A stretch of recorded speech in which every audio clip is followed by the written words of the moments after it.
中东未来局势，美伊谈判是否会重新开启？德国制定100万掩体计划迎战俄罗斯，俄军2万名士兵拒绝出战，北约对乌新军援，乌海军加强。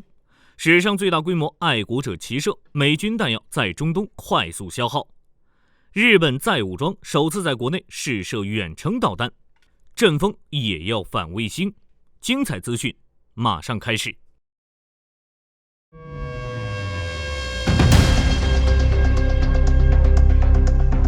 本次伊以冲突以伊朗核设施被重创结束，不过在核设施被打击后，伊朗似乎并没有选择和平。冲突结束后，伊朗反而硬起来了。在6月26日，伊朗议会议长卡利巴夫表示，经宪法监护委员会批准，伊朗已经暂停与国际原子能机构的合作，并正式颁布法律。这点也没什么，就目前来看，美国已经宣布伊朗核设施都没了，都没有核了，还合作什么？但未来就不好说了。伊朗目前的态度很有意思，或许还是不想放弃核武器。另一边，在打掉核设施之后，美国释放了善意。6月25日，特朗普在北约峰会上表示，美国与伊朗将举行会谈，并可能签署一项协议。不过，伊朗很硬气。6月26日，伊朗外交部长阿拉格齐在接受采访时表示，伊朗尚未决定是否与美国重启核谈判，双方也没有就此进行过讨论或达成任何协议和安排。等到6月27日，伊朗的发言就更劲爆了，拒绝任何与美国恢复核谈判的计划，拒绝谈判，拒绝签协议，摆明了伊朗这是不服。其实对伊朗来说，目前流出的美伊谈判已经很不错了。根据 CNN 的爆料，在6月20日，也就是美国打击伊朗的前一天，特朗普政府与伊朗谈判，在伊以冲突结束后，来自美国和中东的关键人物也在幕后与伊朗进行了对话，目前已经提出了几项初步提议。美国的最终目的就是将伊朗的浓缩铀清零，作为代价，美国将帮助伊朗获得300亿美元的资金，用于建设民用能源生产核计划，并减轻制裁，释放60亿美元的伊朗受限资金，想要将伊朗拉回谈判桌。当然，这笔钱不会由美国出，美国是希望阿拉伯伙伴买单。如果伊朗点头，美国就会减轻对伊朗的制裁。根据特朗普的说法，美国没有放弃对伊朗的极限施压政策，但暗示可能会放松对伊朗石油的制裁。对于伊朗来说，这东西比核重要太多了，完全可以成为下一个沙特。如果伊朗不同意谈判，并执意继续发展核武技术，伊以冲突可能再次爆发。这一次或许就不再是简单的空袭轰炸，而是长期战争。在美国袭击伊朗3处核设施之前，距离沙特红海沿岸约32公里的地方出现了一个新美军基地的模糊轮廓。有分析认为，美国这是在为美伊长期战争做准备。根据美国媒体的报道，这个位于红海附近的詹金斯后勤支援区一直处于闲置状态，但是从2025年开始，该基地就一直在快速扩张，包括扩建弹药库和部队驻地设施，并改善基地安保措施。在2022年，该基地首次建成时，仅包括2个方形的铺thiết区域和一些空掩体，部分被土地包围，没有任何人员驻扎的迹象。但是等到2024年1月，卫星图像就显示，该基地一角建起了一个由集装箱以及白色帐篷组成的小型营地。自此之后，该设施规模显著扩大，目前已经出现了数十座新建营房帐篷以及多辆军用车辆，并还有多处升级后的弹药库和施工设施。美国政府采购文件则显示，自2024年年初以来，该基地在物资、车辆和帐篷等方面的支出已经显著增加，总额超过300万美元。目前，美军后勤部队分队，包括第364远征保障司令部，已经参与该基地的建设和运营工作。有分析认为，如果美伊爆发长期冲突，美军所依赖的不仅仅是战机和舰艇，还需要一种全新的物资运输储存方式。这些补给点必须距离伊朗足够远，降低遭受袭击的风险。目前，美国在波斯湾的基地大多都容易遭受伊朗短程导弹袭击。2021年的时候，就有美国国防部官员表示，有兴趣在红海沿岸开发新的战点，以便为叙利亚和伊拉克的小型前哨基地提供补给。从这点来看，美国已经这样做了。如果将基地建在沙特另一侧，伊朗就需要使用中程弹道导弹打击目标，这些导弹的精度较低，可靠性较差，而且从伊朗发射的话，导弹需要飞行较长时间，这也就意味着防空系统拦截窗口更大。就结果来看，美国已经做好与伊朗长期作战的准备，就看伊朗怎么选了。欧洲方面，德国制定100万掩体计划迎战俄罗斯。乌俄战争爆发后，德国就将俄罗斯视为头号敌人。2023年6月的时候，德国发布国家安全战略，首次将俄罗斯定性为欧洲最大威胁。而在2022年之前的慕尼黑安全报告，俄罗斯在32项潜在风险中仅排第18位。为了应对俄罗斯的威胁，德国国防部队已经制定应对俄军事冲突的应急方案。核心方案就是确保北约部队经德国向东翼投送，计划要求3至6个月内转移80万士兵、20万辆装备，并动员民众为过境部队提供食宿。自己的战力也要提升。目前德国已经宣布大幅增兵，计划将联邦国防军总兵力从18万人增至25万人至26万人，并组建2.5万人的精锐快速反应部队，重建10万预备役体系，提升应对突发冲突的响应速度。在武器装备方面，汽车制造等民用工业生产线转为军工用途，比如大众工厂转产155毫米炮弹，加速弹药生产以填补库存缺口。除此之外，德国还制定了100万掩体计划。在6月份，德国南德意志报指出，冷战遗留的2000个防空洞只有580个处于工作状态，最多容纳48万人，仅占德国人口的5%。如果真的爆发冲突，这点防空洞根本不够用。相比之下，芬兰有5万个防空洞，可覆盖85%的国民。于是，德国联邦民防办公室紧急行动，改造城市地下空间，甚至呼吁将地铁站、地下车库、公共建筑地下室转化为防空洞，以迅速为100万人提供空间。这些改建成本仅为新建的1/3，周期缩短60%。改造柏林中央火车站仅需3个月。2025年夏天晚些时候，德国将提出一项全面的计划。除了这些，还需要进行一些微调信息系统。在这方面，德国政府估算，在未来4年内投入100亿欧元，升级警报系统与基础设施，10年预算达300亿欧元。目前，杜塞尔多夫火车站改造方案里，月台储物柜位置标注的是防辐射物资储备点。柏林地铁站已开始加装防爆门，街头新增防空警报器，并且正在开发一款实时定位避难所的民防 APP。柏林市议会文件显示，他们正秘密采购3000吨应急净水设备。按照德国安全专家的想法，德国要在5年内完成战略物资储备，8年实现全境防空警报系统升级，10年建成覆盖主要城市的防空洞网络。不过在6月初，德国军方采购负责人就表示，只有3年的时间来采购必要装备。针对德国的举动，欧洲其他国家也选择了跟进。波兰将国防开支提升至 GDP 的5%，清查全国23.5万处避难设施，可覆盖3800万人口。荷兰重启家庭应急包计划，要求每户储备72小时生存物资。波罗的海3国加速建设边境防御工事。立陶宛恢复义务兵役制度，征召18至26岁青年入伍。如果俄罗斯选择进攻北约，迎接他的将是强有力的反击。乌俄战场之上，超过2万名俄军士兵拒绝出战。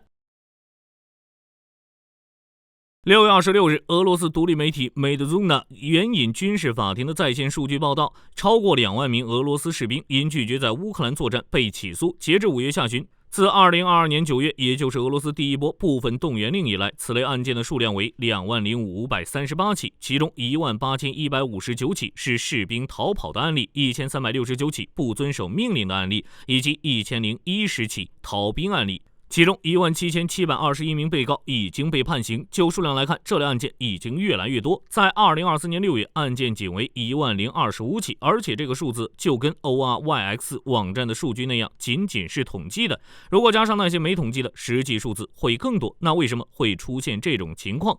这个问题早在2024年就已经有回复了。在2024年2月，Medzuna 运营了一个森林漫步项目，核心目的就是帮助俄罗斯人避免参与对乌克兰的战争。2月19日，森林漫步项目发布调查报告称，希望从战场逃离的俄罗斯士兵在过去1年中增加了10倍。在2023年1月，只有28名俄军士兵向该组织提出帮助离开的申请，到2024年1月，申请人数达到284人，1年增加了10倍。逃兵占了申请人中的36%，其中30%是动员起来的，50%是战争开始后签订合同的合同兵，10%是乌俄战争之前参军的合同兵，10%为其他形式的兵员。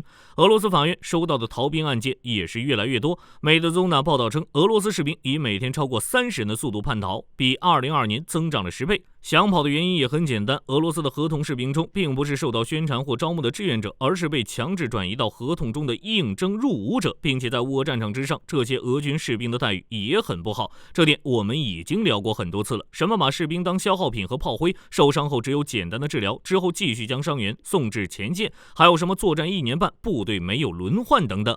并且根据俄罗斯媒体 The Insider 的报道，在战场之上，俄军指挥官对士兵执行古拉格式虐待计划以维持秩序。在俄罗斯这边，军队欺凌和上级虐待下属的问题很常见，苏联时代就有这种问题了。在车臣战争中也有类似的情况。在乌俄战场上，俄罗斯大量借鉴了苏联劳动营的传统，动用惩罚队，寻找酗酒、拒绝命令或只是不喜欢的士兵，之后就对其进行惩罚，包括殴打和禁闭坑。标准的军事纪律措施应该是罚款、额外任务或简单的口头斥责士兵。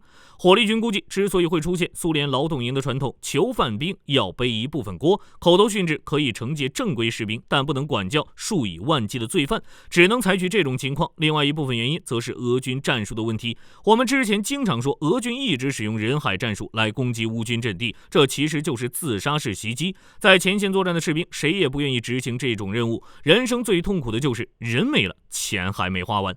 没有士兵愿意上，那就只能强制爱了。俄军那边会有督战队，谁后退就是一枪，这就等于说往前走还有机会活，向后退就一定会去世，还是没有抚恤金的那种，选择哪个一目了然。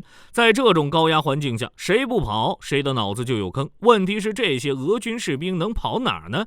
跑回国内那就是监禁。自乌俄战争以来，俄罗斯通过了新的法律，加重了叛逃和不服从的处罚，包括最高15年的监禁和财产没收。只有逃往国外才是保证不返回前线的少数有效方法之一，但问题是很难跑。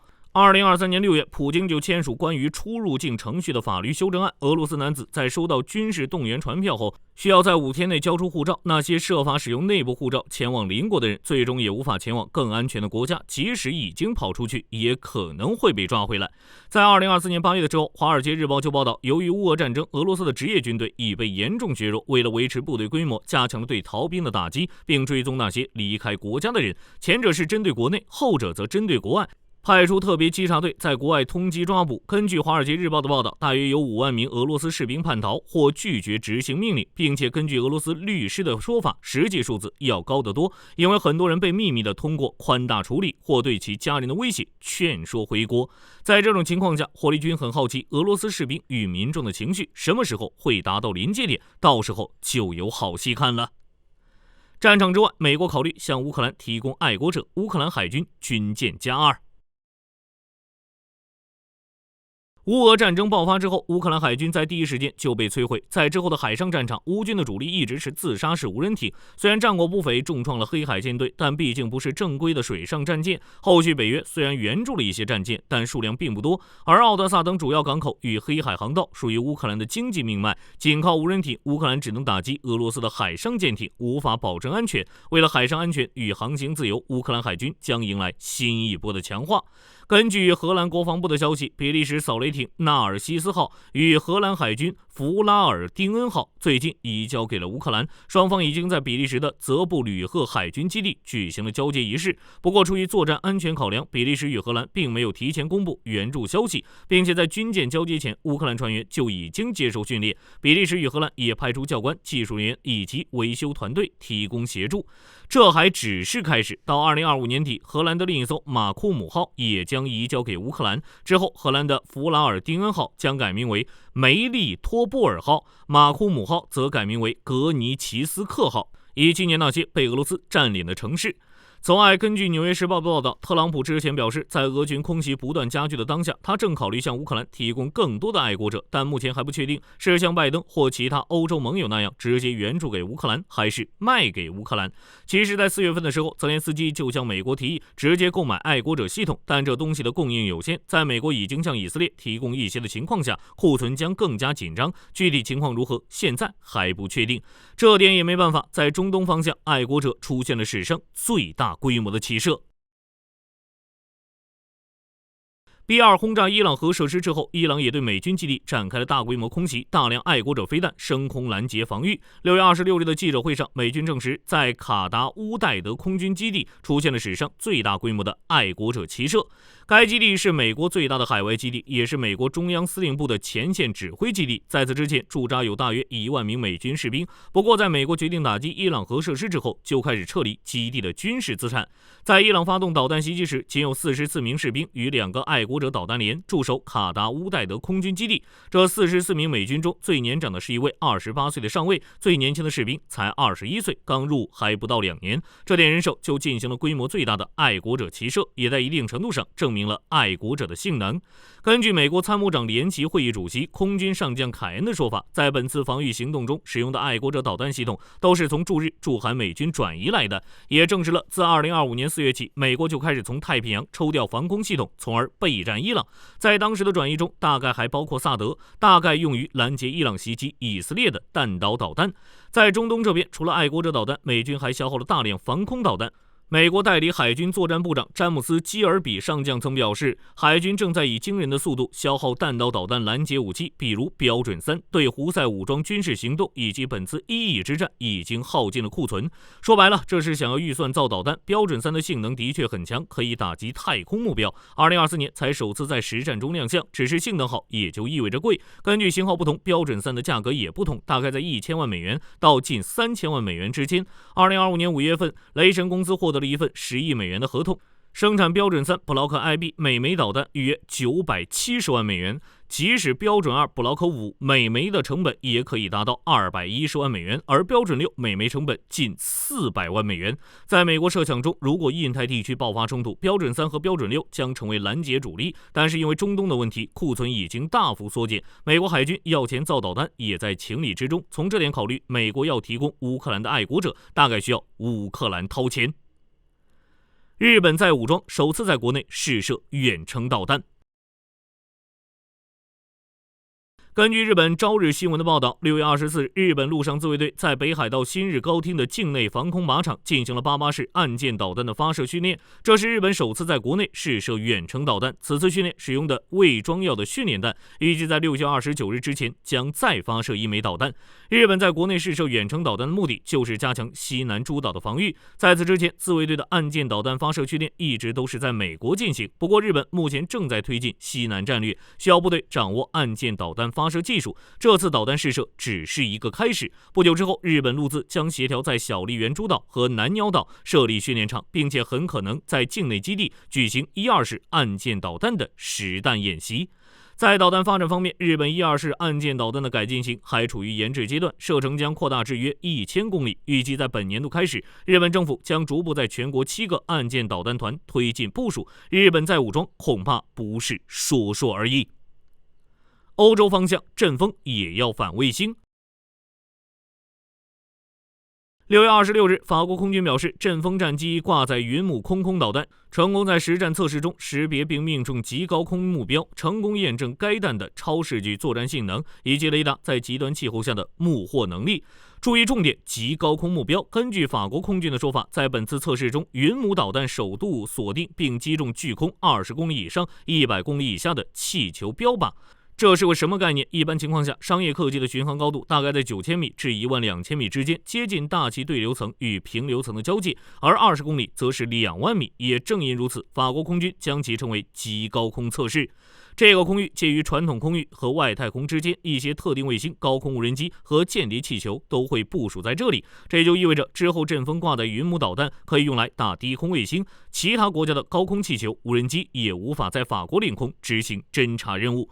在本次测试中，幻象2000也参与了，结果与阵风一样，使用云母导弹击中了位于平流层中的极高空气球。法国的空中勤监侦能力将大幅提升。好了，这期视频到这就结束了。各位觉得伊以会达成谈判吗？可以在视频下方留言，大家一起讨论。喜欢的话，不要忘记点点关注。我是火力军，下期见。